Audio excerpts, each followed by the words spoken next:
दोस्तों, राम की नगरी अयोध्या में फिर सामने आया एक नया चमत्कार जब गिद्ध और जटायु के साथ साथ बंदरों ने भी किया भगवान राम का सत्कार। दोस्तों, 22 जनवरी को अयोध्या के अलावा पूरे देश में मचेगी खलबली जब पीएम मोदी और योगी जी के साथ राम का स्वागत करते दिखेंगे बजरंग वाली। तो आखिर अयोध्या में क्यों पहुंच रहे हैं सैकड़ों तादाद में बंदर और भालू? आखिर कहां से आ रहे हैं इतने बंदर? क्या राम मंदिर के दर्शन के लिए आ रहे हैं या फिर कुछ और ही मसला है? दोस्तों, सब जानते हैं कि 22 जनवरी के दिन भारतवर्ष के लिए ऐतिहासिक दिन होने वाला है, क्योंकि इस दिन भगवान राम फिर से अपनी नगरी अयोध्या में वापस लौटने वाले हैं और इसी खास दिन के लिए भारत के प्राइम मिनिस्टर नरेंद्र मोदी खुद राम मंदिर का उद्घाटन करने वाले हैं। और इनके अलावा सीएम योगी और सचिन तेंदुलकर जैसे बड़े बड़े सेलिब्रिटी इस कार्यक्रम में हिस्सा लेने के लिए आने वाले हैं।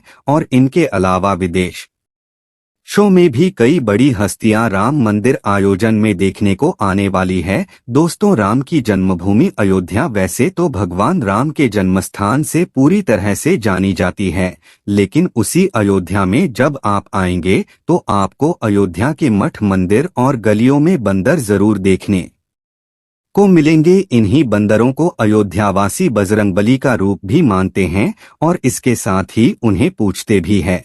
लेकिन दोस्तों, इसी बीच फिलहाल में कुछ बंदरों का एक साथ राम मंदिर में आना किसी आश्चर्य से कम नहीं है। याद हो तो हाल ही में कुछ बंदरों के ग्रुप को अयोध्या राम मंदिर में देखा गया है।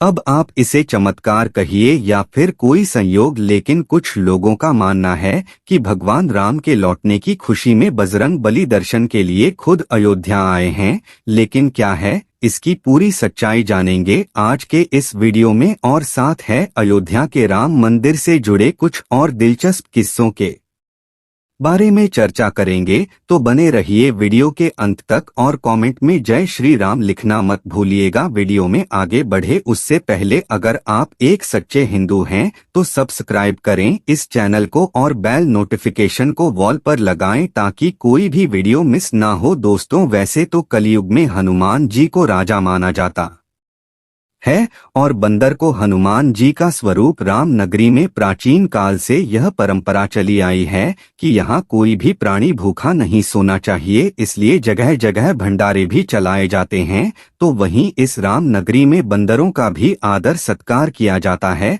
बंदरों के लिए भोजन की व्यवस्थाएं अनेक जगहों पर होती है। बता दें कि श्री राम नगरी में बंदरों की वारदात कई इलाकों में है। दोस्तों, 22 जनवरी 2024 को अयोध्या नगरी में प्राण प्रतिष्ठा होने वाली और इसमें मुख्य रूप से 5 लोगों की भागीदारी रहेगी। खबर आ रही है कि इसमें प्रधानमंत्री मोदी जी, मुख्यमंत्री अमित शाह और आनंदी पटेल रहेंगी और साथ में धार्मिक मान्यताओं का पोषण करने वाले वैदिक गुरुओं को भी शामिल किया जाएगा।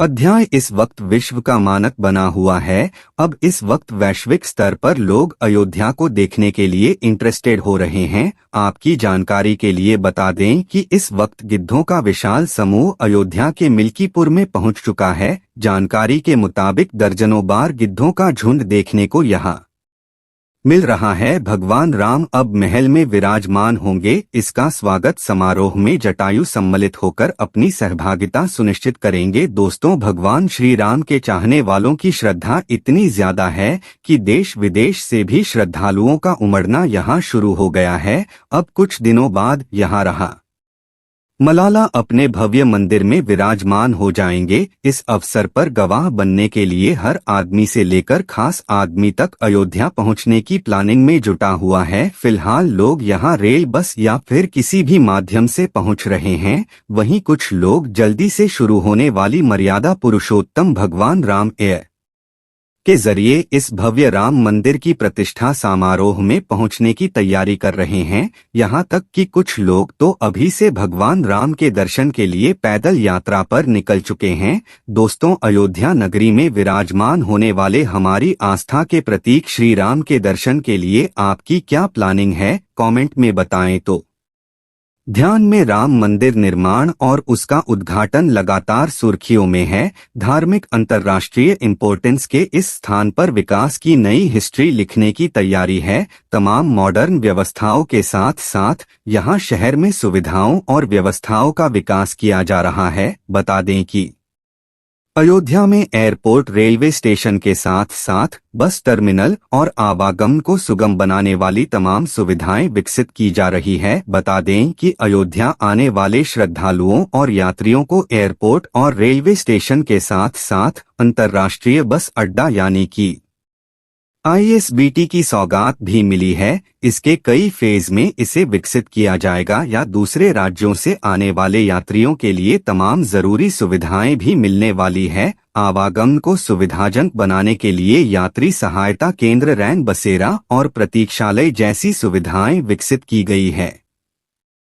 Uttar Pradesh road transport corporation के अधिकारियों के हवाले से आई एक रिपोर्ट में बताया गया है कि आगरा जैसे मुख्य पर्यटक स्थल से अयोध्या आने के लिए विशेष बस सेवा की शुरुआत भी की गई है। अयोध्या को श्रद्धालुओं को अनोखा अनुभव देने के लिए कुंभ में प्रवास करने वाले श्रद्धालुओं की 3 सिटी भी बनाई जाएगी। अयोध्या में बंदरों की संख्या काफी अधिक है। ऐसे में यहां 15,000 लोगों की क्षमता वाली 3 सिटी बनाने का फैसला किया गया है। टेंट कपड़े के बदले 3 से बनाए जाएंगे ये सारे शेल्टर होम। 50 एकड़ में फैली 3 सिटी में 45 लोगों की क्षमता वाले 1500 कमरों का भी इंतजाम किया गया है। अयोध्या में 3 सिटी श्री राम जन्मभूमि तीर्थ क्षेत्र ट्रस्ट बनवा रहा है। कारसेवकपुरम और मणिराम छावनी में टेंट सिटी बनाई जाने वाली है।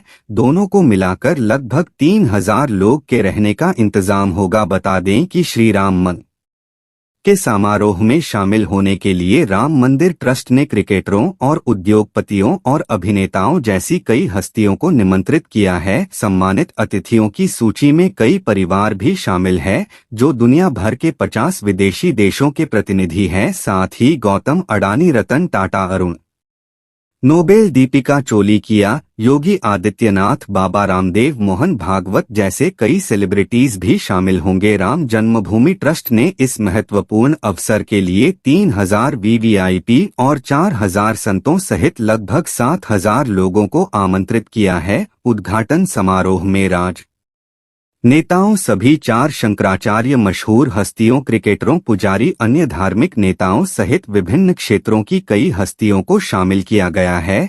दोस्तों, फिलहाल में अयोध्या से जानकारियां सामने निकलकर आ रही हूं कि मर्यादा पुरुषोत्तम श्री राम की जन्मभूमि अयोध्या नगरी में अचानक से गिद्धों का झुंड सामने आया है। सभी के मन में एक ही सवाल है कि आखिर कहां से आया गिद्धों का झुंड। किसी को कुछ समझ में नहीं आ रहा है। मतलब इस वक्त अयोध्या में बड़ी संख्या में गिद्ध पहुंच चुके हैं, यानी कि जटायु यहां के लिए बहुत ही आश्चर्यजनक बात है। इसको भगवान की कृपा कहें या कुछ और, पशु पक्षी सहित अयोध्या में अब जटायु भी आ गए हैं। लोगों का मानना है कि निश्चित ही यह भगवान राम का प्रभाव है। आपका इस बारे में क्या कहना है? कमेंट बॉक्स में जरूर बताएं। दोस्तों, वर्षों पहले इन गिद्धों को बड़े बड़े झुंडों में खेतों में और जंगलों में घूमते हुए देखा जाता था।